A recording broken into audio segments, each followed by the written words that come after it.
My husband became a doctor and celebrated by filing for divorce the same day. I signed without argument and vanished completely. He laughed with his colleagues about dead weight, never imagining I meant it when I left. 3 years later, he tracked me down through hospital records, finding over 200 missed calls and texts I had ignored.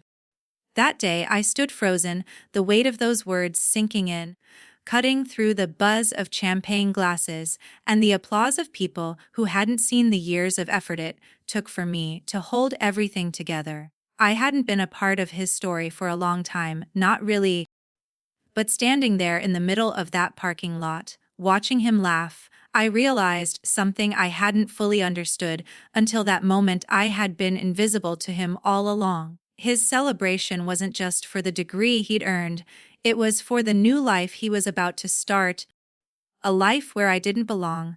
A life where his success would finally be all his, unburdened by a woman who had quietly supported him for 9 years. I thought back to all the times I'd believed it was worth it, believed that love, sacrifice, and my endless support would somehow make it all okay.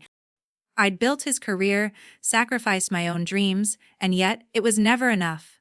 I had been a ghost in my own marriage, fading into the background of his ambition, his late night shifts, his endless studying. His graduation day should have been ours, a celebration of everything we'd worked for. But instead, it became the moment he threw me away. He didn't even have the decency to do it quietly, handing me those divorce papers right there in front of his colleagues, as if I were nothing but a step he needed to take on his way to the next thing. I didn't cry. I didn't argue. I didn't beg him to change his mind. Instead, I did what he never expected. I took the papers, signed them without a word, and walked away before he even had time to process what he'd done. The moment my pen touched that paper, everything shifted. I wasn't just leaving him behind, I was leaving a version of myself that I'd let fade into the background for far too long. For 3 years, he bragged about cutting me loose, never imagining I meant it when I walked away. He thought I'd come crawling back. He thought he could erase me from his life and forget everything I had been. But what he didn't realize was that I had already disappeared. I had already begun to rebuild, to create a new life where I didn't need to be tethered to the man who had discarded me. He found me, eventually, but by the time he did, there was nothing left for him to reclaim. My name had changed, my life was mine again, and I had learned that the most powerful thing you can do when someone thinks they can own you is to disappear. This is my story. The story he never thought I'd tell. But before I share it with you, I want to know you're here with me. Just say, listening, in the comments, or tell me where you are. I love hearing how far my story can reach. Sometimes, even the smallest connection can make a story feel heard. Thank you. And now, here's my story. 3 years passed since that day in the parking lot. In that time, I had built something new, something I could finally call my own. It wasn't glamorous, and it certainly wasn't easy, but it was mine. It started with a small apartment in Boulder, Colorado, tucked between old brick buildings and the hum of city traffic. The walls were thin and the floors creaked when I walked, but there was space to breathe, space to think. No one knew my name here. No one knew the story of the woman who had disappeared. I spent my days working in construction, a field far removed from the life I once knew. It was hard work, but it kept me grounded. Every morning, I slipped on my worn boots, tight jeans, and a heavy jacket, the scent of dust and steel clinging to the fabric as I moved through the job site. The air was crisp, the mountains just visible through the dust and morning haze. The sounds of drills and saws echoed all around me, and somehow it felt right. It felt real. The first few weeks, I spent every evening sitting in my small, dimly lit apartment, eating takeout or whatever I could afford. I didn't mind. I didn't need more.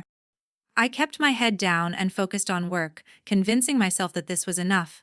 I had always lived for someone else, always made room for someone else's dreams.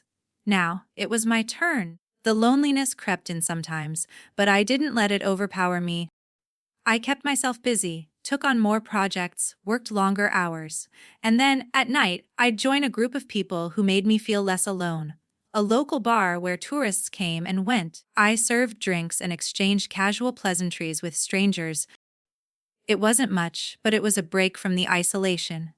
At least in the bar, I could pretend to be someone else, someone with a purpose outside of my own private thoughts. One evening, as I was finishing up my shift, a man at the bar caught my eye. He smiled at me from across the room, and for a moment I thought I saw something familiar in his expression, a warmth I hadn't seen in years. He raised his glass, a silent toast, and I returned the gesture with a nod. It wasn't anything significant, just a passing moment. But it reminded me of what I had once been, a woman who could laugh and connect with people without constantly wondering who I was in relation to them. I had thought about Callum once, just once during those early months. The thought would pop up when I wasn't expecting it, like a forgotten dream slipping through my fingers. How was he? What was he doing now? Had he moved on? Or was he still the same man I'd left behind, too busy with his own ambitions to care? I couldn't say for sure. I didn't want to know. But then came the first sign that I wasn't as far away as I'd hoped. I was sitting at the bar one evening when I overheard a conversation between two regulars. They were talking about someone from the medical community, a doctor who had recently graduated. The name was unimportant, but the moment they mentioned the medical records, something about tracking people down through the hospital systems, I froze. My heart raced. My palms grew clammy. Could it be? I didn't want to believe it, but the feeling in the pit of my stomach told me otherwise.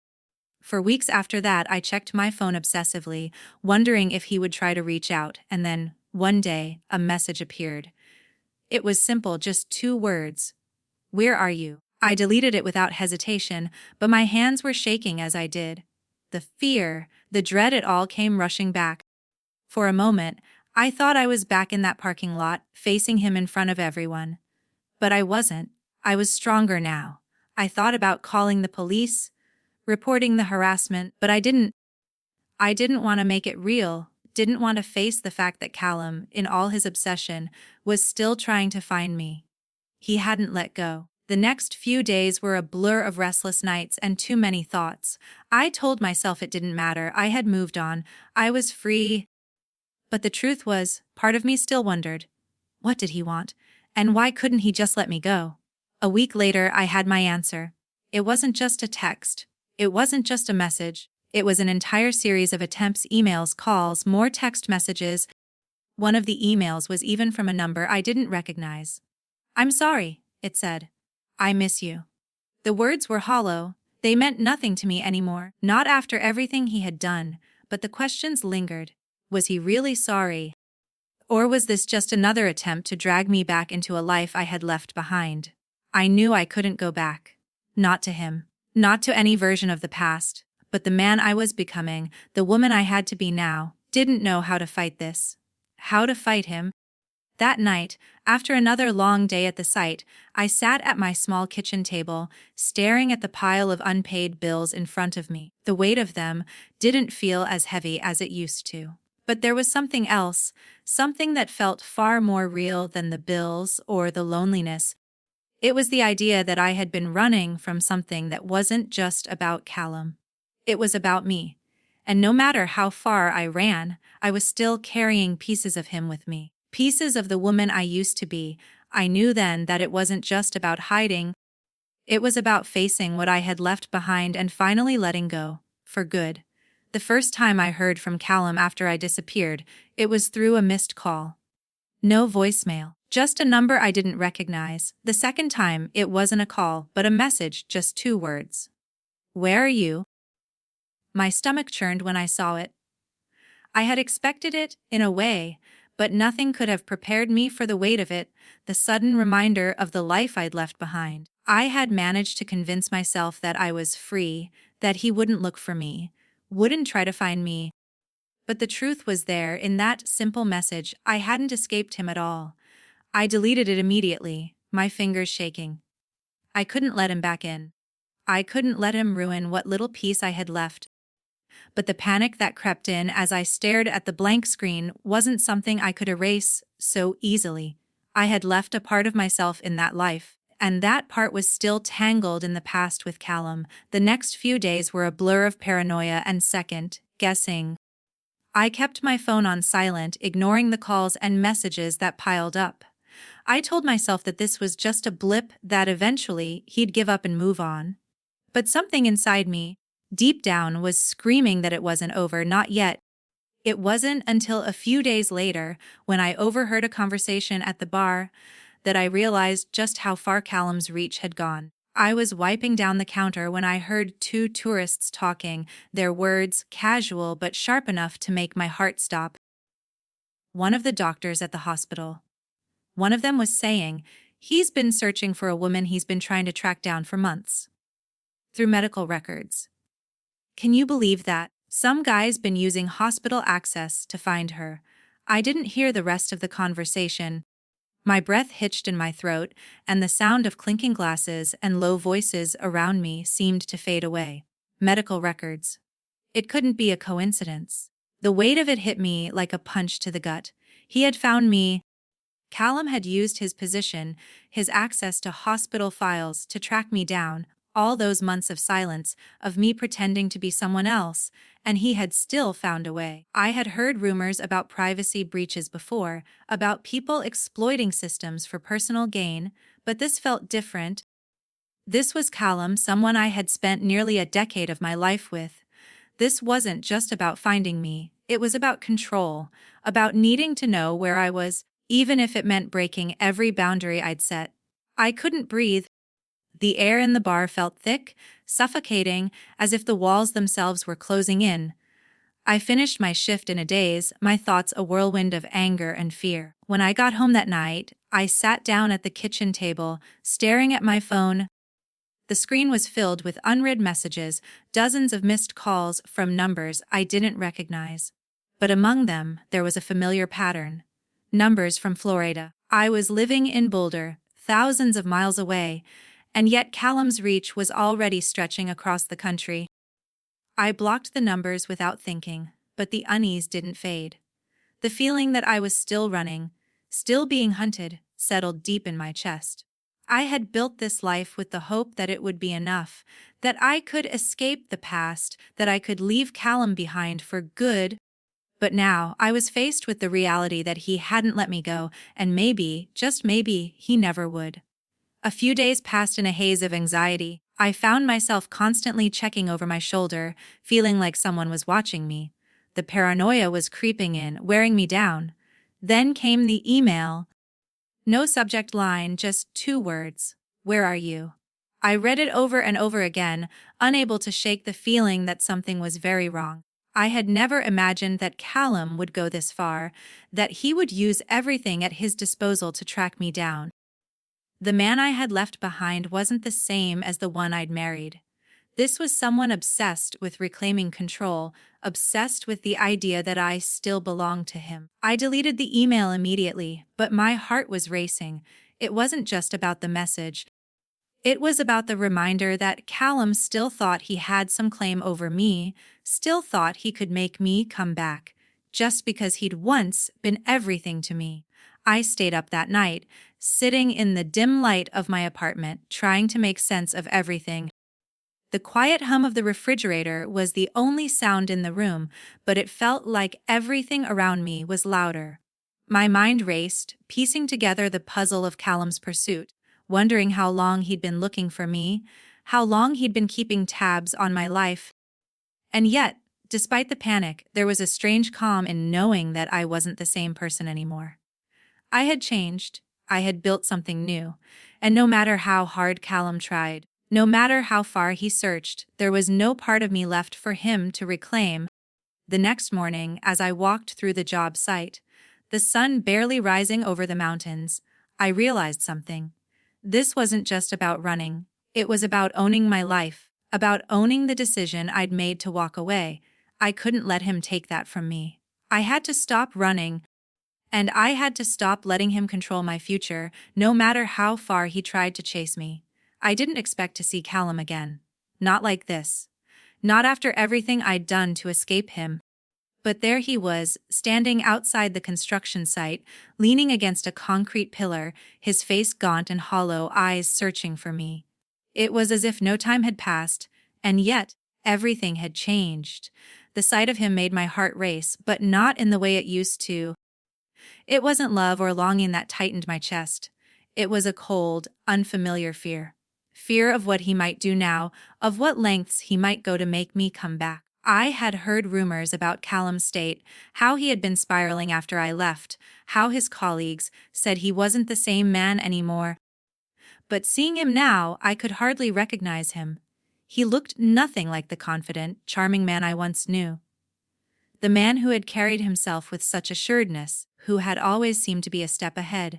This version of Callum was lost. Fragile, desperate, and broken. I felt a pang of something, guilt, maybe, but I buried it quickly. I had to. The truth was, I didn't owe him anything. Not anymore. Not after everything he'd put me through. My steps faltered for a moment as I walked toward the entrance, but I straightened my shoulders and kept moving. I couldn't look back. I wouldn't, Chelsea. His voice sliced through the air, sharp and unfamiliar. I stopped, frozen for just a second before turning slowly. He took a step toward me, his face a mix of hope and something darker, maybe anger, maybe regret. I couldn't tell. But it didn't matter. His presence brought with it a rush of memories of all the things I had tried so hard to forget. "I need to talk to you," he said, his voice softer now. "Please, I didn't let him finish. "No," I said, the word coming out before I could stop it. It wasn't even a question. Just a flat, final statement. "You don't get to talk to me anymore." I wanted to walk away. I wanted to turn my back on him and leave him standing there, just like he had left me. But I knew I couldn't. Not yet. Not without hearing what he had to say. Maybe it was the last shred of me still clinging to the past, or maybe it was just curiosity, but I needed to know why. Why couldn't he let go? Why did he think he had the right to pull me back into his world when I had fought so hard to leave? He stepped closer, his eyes pleading now. "I'm sorry," he whispered, as if those two words could erase everything. "I was wrong. I know I was. Please. You don't have to forgive me, but just talk to me." I felt a cold wave of nausea. The sincerity in his voice, the way he looked at me like I was the answer to all his problems, it was too much. Too fake. Too rehearsed. "You don't get to do this?" I said, my voice firmer now. "You don't get to just walk back into my life and expect me to fix you. I'm not your savior, Callum." "I never was." He recoiled as if my words physically struck him. I didn't feel bad for him. I couldn't. He opened his mouth again, but this time I held up my hand, stopping him before he could speak. I didn't need to hear any more excuses, any more apologies that rang hollow. His words were never meant to change anything.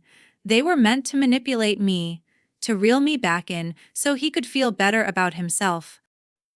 "You don't get to apologize for all the years you ignored me, for all the times I gave everything I had, and you threw it away like it didn't matter," I said, my voice shaking now, but with rage. "I'm not your doormat, Callum, and I'm not coming back." The silence between us stretched out. I could feel his eyes on me, but I couldn't bring myself to look at him again. It wasn't the man I had left behind anymore. It was something else, something broken and dangerous. And I wasn't going to let myself fall for it. I turned and walked away. I didn't care if he followed. I didn't care if he begged. I was done. I had to be. But then, just as I reached the entrance of the construction site, I heard his voice again, louder this time, desperate. "I can't do this without you, Chelsea. I need you." I stopped in my tracks, my heart pounding in my chest.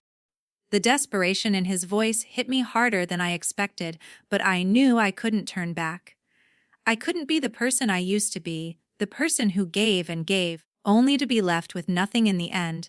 I had already given him everything I had. I turned my head just enough to see him, standing there, his arms outstretched like he was trying to pull me back into his world. But I shook my head. "You never needed me, Callum. You only wanted me when it was convenient for you. You don't get to do that anymore." Without another word, I walked through the gates, the sound of his voice fading behind me. and for the first time in a long time, I didn't feel like I was running. I felt like I was finally walking away, for good. It didn't take long for the cracks in my new life to show. At first, it had felt like the distance between Boulder and Savannah was enough to keep Callum's shadow far behind me.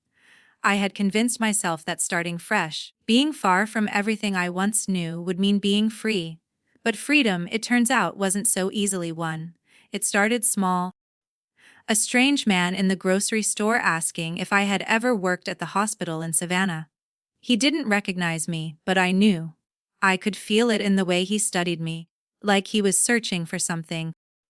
When I told him I had never worked there, he quickly apologized and walked away, but my mind wouldn't let go of the encounter. It didn't seem like a coincidence. And yet, I told myself it was. Just my paranoia, nothing more. A few weeks passed, life in its quiet rhythm started to settle.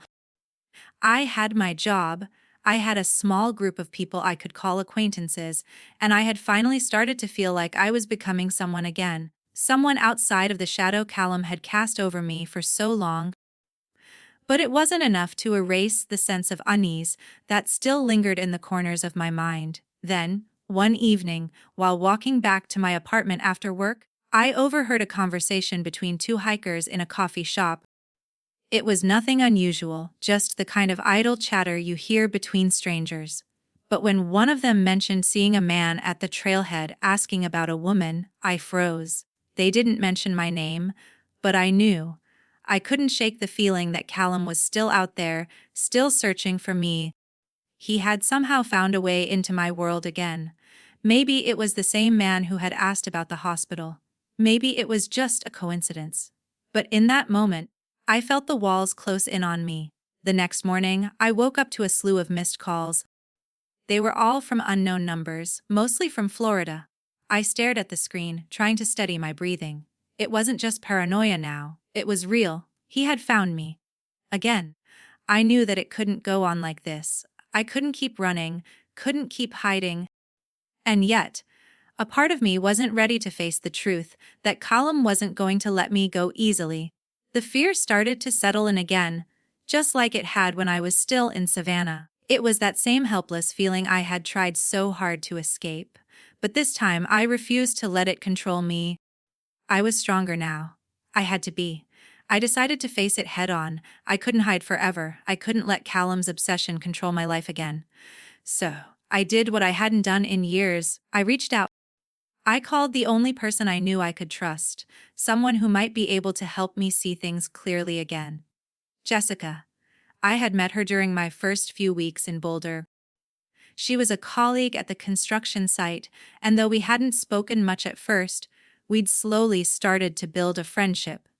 She wasn't the type to ask too many questions, but she had a way of listening that made me feel like I wasn't carrying everything alone. I dialed her number, my hands shaking as I pressed the phone to my ear. When she answered, her voice was warm and comforting, as always. "What's going on, Chelsea?" she asked, sensing the tension in my voice. "I think he found me," I said, barely above a whisper. Jessica paused for a moment, then spoke softly. "Who found you, Callum? He's been calling," and I stopped myself. I had to say it. I had to let her know what had been haunting me for months.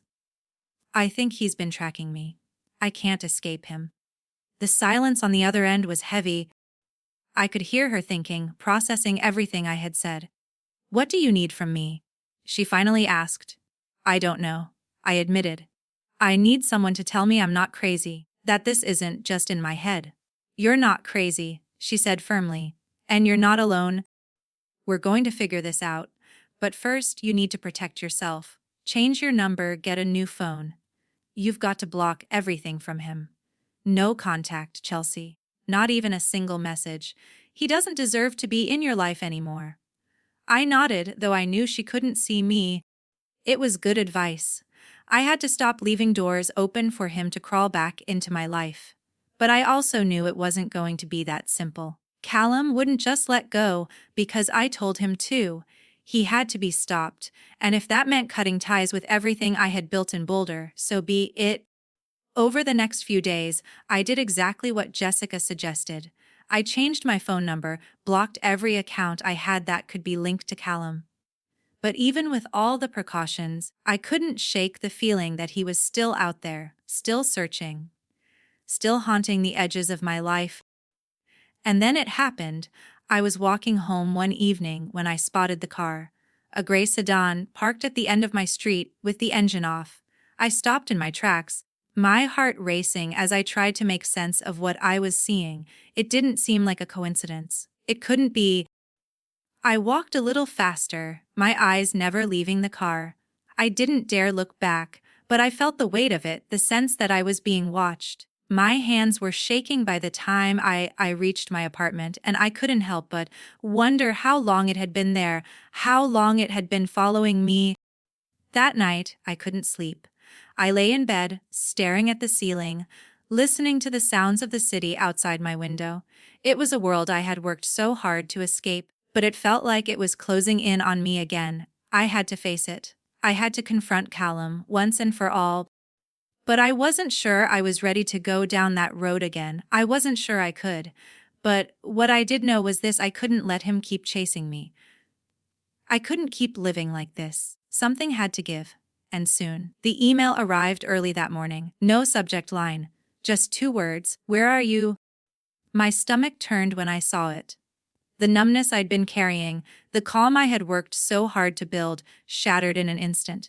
I knew exactly what it meant. I knew who had sent it. Callum. His desperation was clear even through those simple words. I had hoped, foolishly, that I could outrun him, that the distance, the time, would finally give me the peace I craved. But here it was. His ghost, reaching for me across the miles. His need, his obsession, pushing through the digital divide like it was nothing more than a small obstacle to him. I deleted the email without replying, my hands shaking as I did. But the fear that settled in my chest wouldn't go away. I thought I could bury it, just like I had buried the memories of my life with him. But it was still there, lurking just beneath the surface, waiting for the moment it could break free. The next few days were a blur of checking my phone, half expecting more messages, more signs that he was closing in on me. I told myself it was just paranoia, but every time the phone rang or a notification pinged, my heart would race. I couldn't shake the feeling that Callum was watching, waiting for me to slip. Then came the phone call. I didn't recognize the number, but I knew. I knew it was him before I even picked up the phone. "Chelsea," he said, his voice rough, as if he hadn't spoken to anyone in days.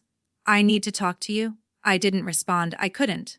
The sound of his voice, so familiar, so cold, twisted something inside me. I hadn't heard it in years, not since the day he handed me those divorce papers, and hearing it now only brought back all the pain and the emptiness that had followed. "I know you're there," he continued. I'm sorry. I'm sorry for everything. Please just talk to me. I'm not the same person I was. I've changed. I just need to know where you are." The desperation in his voice was almost too much to bear, but I didn't let it move me. I couldn't. "I'm not interested, Callum," I finally said, my voice steady. Though every part of me wanted to scream at him, to tell him everything I had buried in the silence of the past few years, but I held it in. I had to. "You don't understand," he said, his voice rising. "You don't understand what this is doing to me. I can't live with this. I need you. I need you back." "Callum," I said, my voice firm now, the anger slowly building in me. "You don't get to do this anymore. You don't get to show up when it's convenient for you. You don't get to tear me apart with your words, and then pretend like everything's okay." There was a pause on the other end of the line, and for a moment, I thought he might hang up. But then he spoke again, quieter this time. "Please. I can't lose you, not again." I felt my heart lurch, but I steeled myself against it. I couldn't fall back into the trap. Not again. "You already lost me, Callum," I said, the words coming out almost like a confession. "You lost me the moment you decided I wasn't enough for you. The moment you called me dead weight. I'm not the one who walked away from us. You did." He didn't say anything for a long time, and when he did speak, his voice had lost some of its edge. "I didn't mean it like that, Chelsea. I didn't. I didn't know what I was doing. I was overwhelmed. I didn't understand. I don't care anymore, I said, my voice cracking with the weight of all the years I had spent carrying him, carrying us, as if it was my responsibility to hold everything together. You don't get to rewrite this. You don't get to apologize and act like it's all okay now. It's too late. I ended the call before he could respond. I didn't need to hear any more. I didn't need to hear any more excuses, any more apologies that meant nothing. I had already been through this with him. I had already learned that words from him were nothing but empty promises, nothing but a way to keep me hooked, to keep me in his world. But the call didn't end there. Over the next few days, the emails continued. They came in waves, each one more desperate than the last. I couldn't bring myself to read them, but I knew exactly what he was doing. He was trying to wear me down, trying to make me believe that, somehow, he could fix everything, that we could go back to the way things were. It wasn't just the emails. There were the strange, cryptic messages from unknown numbers asking questions about my life, where I was, what I was doing. And then there were the letters. Handwritten, with no return address, just his name scrawled in the corner. I didn't read them. I couldn't. But the sense of being hunted, of being tracked, never went away. It hung over me like a cloud, and the fear of him finding me, of him showing up when I least expected it, never left my side. I knew I couldn't keep running, not forever. But I also knew I couldn't keep pretending that he was just a part of my past. He wasn't. He was still there, lurking in the background, waiting for his chance to pull me back into his world. I didn't know what I was going to do, but I knew I couldn't keep living like this. Something had to change. Something had to break. And it was only a matter of time before Callum crossed the line. I could feel it. It had been weeks since I'd last heard from Callum. The calls, the messages, the letters, they stopped coming. I told myself that I had won, that I had broken free. But deep down I knew better. I knew it wasn't over. It couldn't be. Then, one evening, it happened. I was just finishing up a shift at the climbing gym when I stepped outside to catch my breath. The air was cool, the sky darkening with the promise of rain. I had just closed my eyes for a moment, feeling the weight of the day lifting, when I saw him. Callum. He was standing there, just outside the entrance, his hands shoved deep into the pockets of his worn jacket. His face was hollow, gaunt from lack of sleep, and his eyes were wild. He didn't look like the man I had married, the man who had once seemed so confident, so sure of himself. No, this was someone else. Someone broken, desperate, and dangerous. My heart pounded in my chest, my hands trembling at my sides. For a moment I couldn't move. I couldn't breathe. It was like time had frozen, like everything I had worked for, everything I had fought to build, was slipping away. He saw me then, his gaze locking onto mine. The corner of his mouth twitched, like he was trying to smile but couldn't quite manage it. "Chelsea," he said, his voice barely above a whisper. "I've been looking for you." I took a step back instinctively, my body urging me to get away, to run. But I didn't. I couldn't take my eyes off him, couldn't look away from the man who had once been everything to me. The man who had discarded me like I meant nothing. "You need to leave," I said, my voice steady despite the shock that was pulsing through me. Now. But he didn't move. He didn't even flinch. Instead, he stepped closer, the desperation in his eyes growing. I just want to talk, please." I shook my head. "No. You don't get to do this. Not anymore. You don't get to show up here, not after everything you've done. You don't get to tear apart my life and then come back when it's convenient for you." His face twisted with pain, like my words had cut deeper than I had meant them to. But I didn't care. I couldn't care. "Not anymore. I'm sorry," he said, his voice cracking. "I'm sorry for everything. I never meant for it to end like this. I need you, Chelsea. I can't do this without you." I stood there for a moment, staring at him. I wanted to feel something. I wanted to feel pity or anger or sadness. But I felt nothing. Nothing except the deep, bitter knowledge that I was done, that he had taken everything from me and never once looked back. "I'm not your savior, Callum," I said, my voice quiet but firm. "I'm not the person who can fix you. You're the one who broke this. You're the one who walked away. And now, you're the one who has to deal with it. He opened his mouth, but I held up my hand, silencing him. I'm done, I said. This is over, and I'm done running. But you need to let go. I've moved on. You need to do the same. He didn't answer. He just stood there, watching me like he couldn't understand what I was saying. Maybe he didn't. Maybe he never would. I turned on my heel and started to walk away, the sounds of the world rushing back to me, the heavy weight of my heart beating in time with the rhythm of my steps. But then, I heard him. Chelsea, he called, his voice strained and desperate. Please, don't do this. I'm begging you. I stopped but didn't turn around. I couldn't. I knew if I did, I would give in. And I couldn't. I wouldn't. Goodbye, Callum, I said, my voice steady, the words tasting like finality in my mouth. And then, without another word, I kept walking, my pace quickening as I left him standing there. I didn't look back. The truth hit me like a freight train once I was far enough away. I had been running from him, from the man he had become. But I wasn't running anymore. I wasn't going to let him pull me back into his world of manipulation and control. I had stepped away, and I had to believe that was enough. I couldn't keep looking over my shoulder. I couldn't keep wondering when he would show up again, or what he would do next. I couldn't live in fear of the past anymore. It wasn't just about leaving him. It was about leaving behind everything he had made me feel small, insignificant, invisible. And when I finally realized that, I understood something. I had been afraid of losing myself, but in reality, I was losing the person I had been with him. And that person didn't belong to him. Not anymore. I had stepped into a new life, and that life didn't include him. Not now. Not ever again. And as I walked away, I didn't feel fear. I didn't feel doubt. I felt free. For the first time in a long time, I felt like myself again. 6 months passed since the last time I saw Callum. The distance between us, both physical and emotional, had widened with each passing day. I had settled into my new life, a life that finally felt like it was mine. I'd made peace with the choices I'd made, with the parts of myself I had left behind in Savannah. There were days when I couldn't help but think of what could have been, of the life I had envisioned before everything fell apart. But those days were fewer now. The constant ache that had once ruled my heart had dulled, replaced by a quiet, steady sense of peace.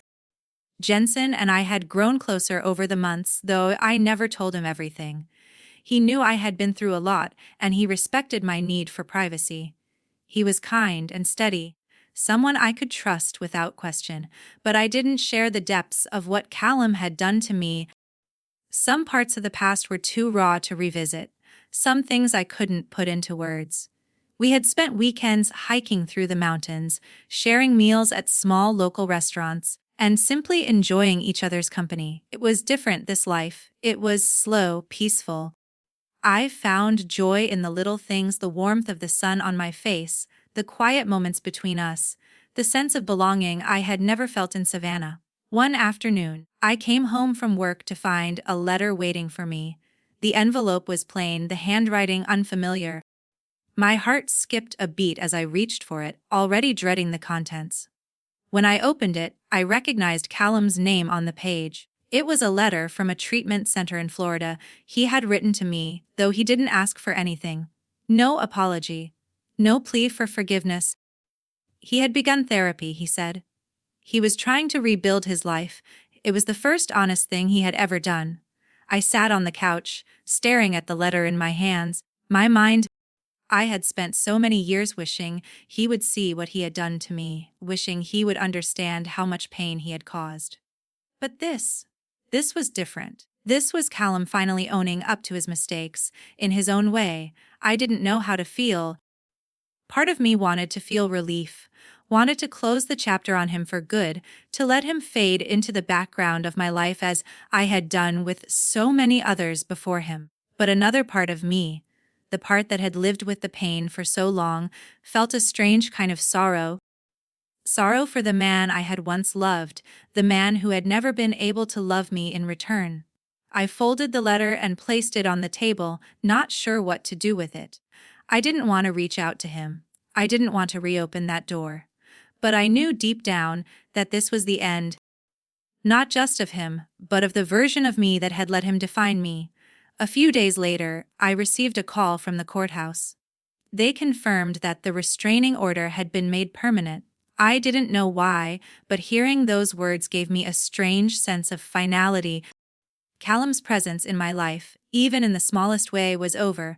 The weight I had carried for so long, his memory, his demands, his need to control me, was gone. That night, Jensen and I went for a walk by the lake. The air was cool, the sky painted with the soft pinks and oranges of sunset. We didn't talk much. We didn't need to. There was a quiet comfort in the stillness, a peacefulness that settled over me as we walked side by side. I felt a hand on mine, warm and steady. It was the kind of touch that made me feel safe, grounded.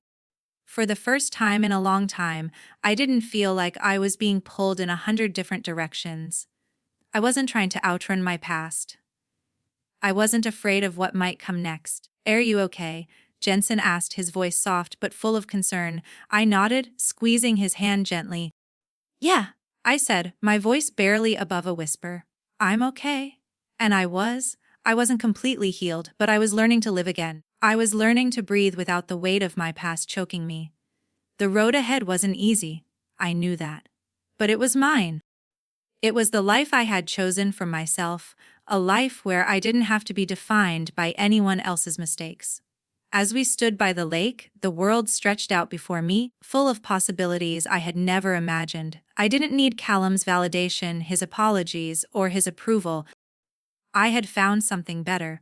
I had found myself. I thought about everything I had been through, everything I had lost, and everything I had gained in the process. And for the first time, I truly understood what it meant to be free.